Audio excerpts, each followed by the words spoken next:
সবাই কেমন আছেন? আজকে আমি মসুর ডাল দিয়ে আর মোচা দিয়ে খুব সুন্দর একটা রান্নার রেসিপি নিয়ে আসলাম। তো প্রথমে আমি মসুর ডাল আর মোচাটা অল্প পানি দিয়ে খুব ভালো করে সিদ্ধ করে নেব। এতে আমি স্বাদ মতো লবণ দিয়ে দিচ্ছি আর পরিমাণ মতো হলুদ দিয়ে দিচ্ছি, যাতে মোচাটার জন্য ডাউল আর মোচা সব কিছু কালো না হয়ে যায়, এজন্য হলুদটা দিলাম। আর কিছু কাঁচামরিচ দিয়ে দিচ্ছি। ব্যাস, এবার আমি সবগুলা খুব ভালো করে সিদ্ধ করার জন্য ঢাকা দিয়ে খুব ভালো করে জাল করে নেব। ডাউল আর মোচাটা খুব ভালোভাবে সিদ্ধ করে নিয়েছি। এবার কড়াইতে আমি তেল দিয়ে দিলাম।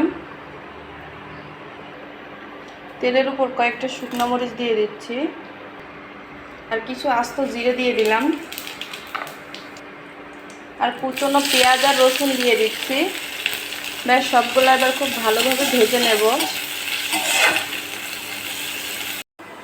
ভেজে নেওয়া পেঁয়াজ আর রসুন এবার ডাউলের ভিতর দিয়ে দেব। বেশ, সবগুলো এবার আরেকটু ভালো করে জাল করে নেব। ব্যাস, ওপর থেকে একটু ধনিয়া পাতা ছিটিয়ে দিলাম আর সামান্য জিরা গুঁড়া দিয়ে দিলাম। ব্যাস, আমার রান্না শেষ।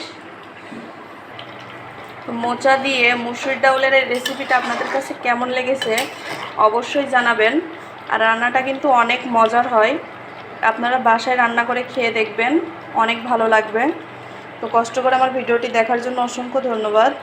আসসালামু আলাইকুম।